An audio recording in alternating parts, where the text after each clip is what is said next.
On va s'intéresser aujourd'hui à la notion d'intervalle de fluctuation asymptotique et intervalle de confiance.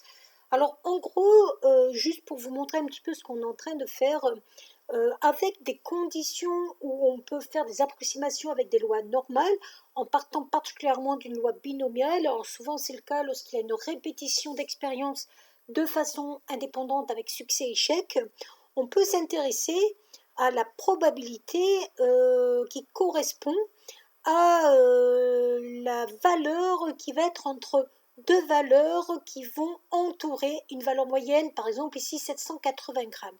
Et donc ici par exemple, j'ai pris un exemple où la probabilité elle est de 0,95 avec donc une erreur de chaque côté de 5%. On voit que l'intervalle qu'on a est un intervalle centré en la moyenne avec donc un axe de symétrie. Donc dans ces conditions, on va pouvoir par exemple, lorsqu'on veut travailler avec une entreprise qui nous dit que par exemple la masse moyenne de leur produit est de 780 grammes, infirmer ou confirmer cette hypothèse grâce à ce genre d'intervalle que l'on va tester avec un échantillon. Donc on va prendre un échantillon, on va calculer sa masse. Si l'échantillon est dans cet intervalle, on va dire qu'on peut accepter l'hypothèse de départ avec un risque d'erreur de 5%, le petit reliquat qui est ici. Donc là, on accepte l'hypothèse de départ en général qu'on appelle H0. Et si par contre ce n'est pas dans l'intervalle, on va rejeter l'hypothèse de départ, donc si c'est dans cette partie-là ou dans cette partie-là. Alors nous, on va voir qu'il existe en vrai deux types d'intervalles. Et avant de parler de ça, on va faire un petit rappel de cours. On se rappelle que quand on a une variable aléatoire qui suit une loi normale, de paramètres m, la moyenne, sigma, l'écart type, quel que soit le alpha correspond en vrai à l'aire qui est déterminée par ces deux petites parties blanches ici, on va pouvoir trouver un U alpha tel que la probabilité que ça soit entre moins U alpha et U alpha avec Z, une variable centrée réduite, soit égale à 1 moins alpha. En gros, si par exemple là j'ai 5% de chaque côté, là j'ai donc 95%, je trouve à peu près 2, exactement même 1,96 et moins 1,96 pour la variable centrée réduite, telle que la probabilité d'être à l'intérieur soit égale à 0,95. Alors vous allez voir qu'il faudra connaître quelques éléments. Donc particulièrement si je veux ici une probabilité de 68%, je vais avoir un décalage de plus ou moins une fois l'écart type. Si je veux à peu près 95% ici, je vais avoir un décalage à peu près de plus ou moins deux fois l'écart type. Et si je veux ici une probabilité de 99,7%, enfin une fréquence de 99,7%, je vais avoir à peu près un décalage de plus ou moins 3 fois l'écart type. Souvent, on gardera l'idée que avec un coefficient de 0,95 au niveau de la probabilité, donc ici 95% de la population qui est dans cet intervalle, on a plus 1,96 ici et moins 1,96 ici. Et c'est ça qui va réapparaître dans les formules. Alors, nous, on va un petit peu zapper tout ça. Je vais juste vous donner les deux définitions que vous devez connaître. Alors, on va d'abord parler d'intervalle de fluctuation asymptotique.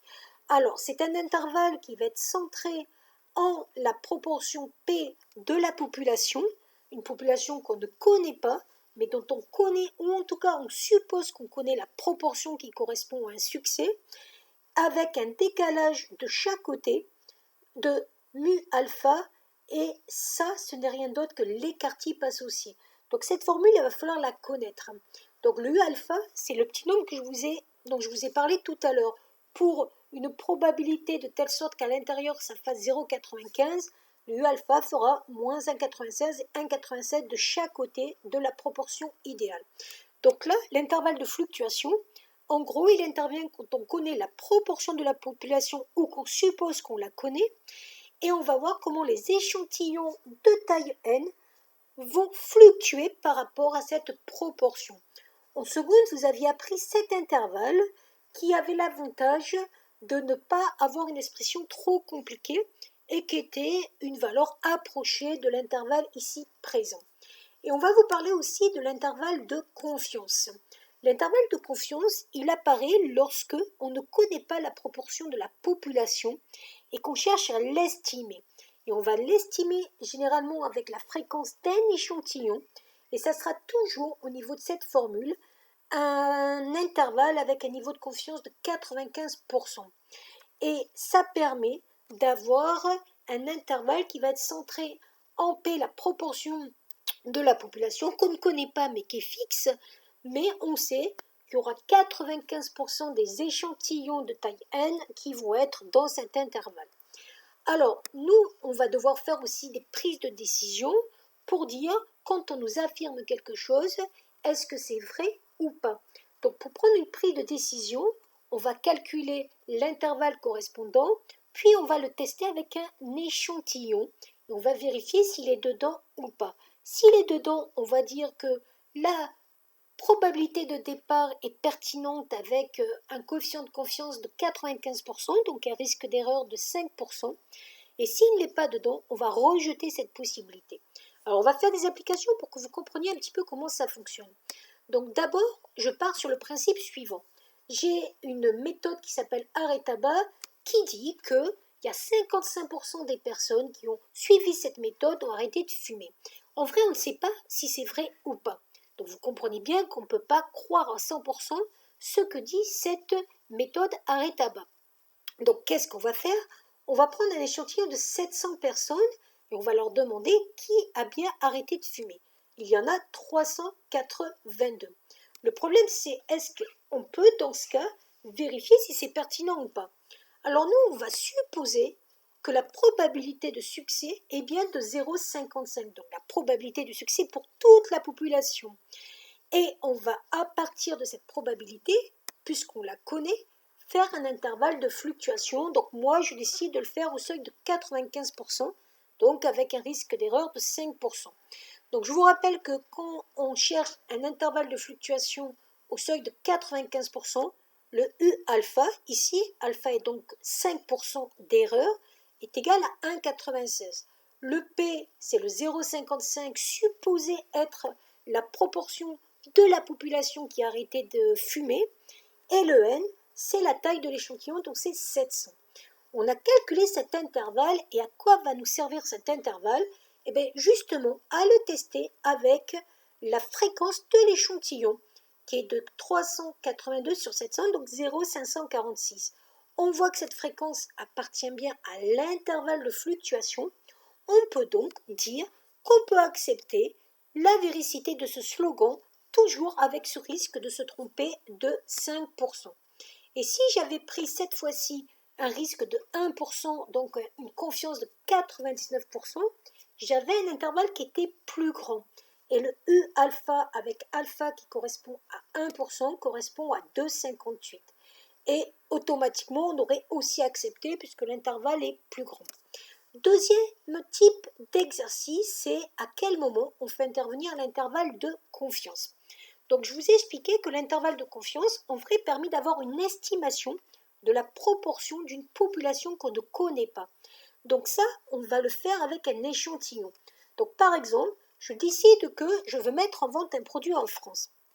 Comme je ne peux pas tester tous les Français, je vais demander à 1000 personnes si elles sont prêtes à acheter ce produit. Et dans cet échantillon de 1000 personnes, j'en ai 90 qui disent oui. Donc moi, je n'ai que ça comme information, j'en ai pas d'autres. Donc je vais déjà calculer la fréquence de cet échantillon, qui est de 490 sur 1000.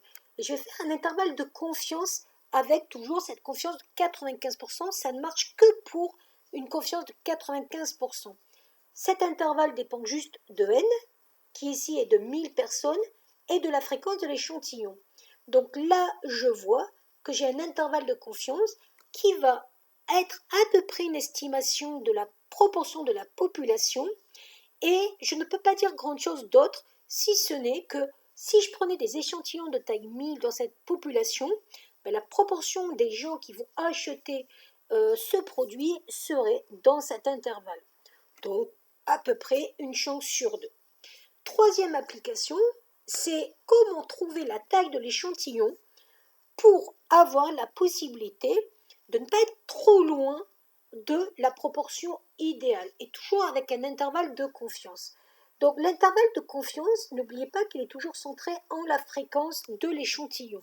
avec plus 1 sur racine de n d'un côté et avec moins 1 sur racine de n de l'autre.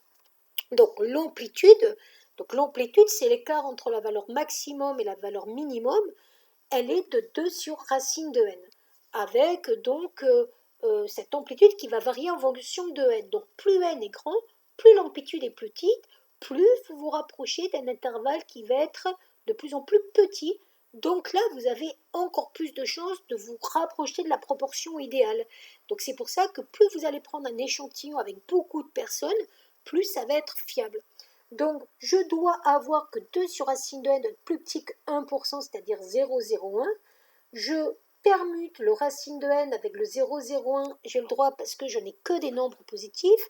Je mets tout au carré et j'obtiens donc que pour avoir moins de 1% d'écart par rapport à cette amplitude, je dois interroger donc 40 000 personnes. Voilà.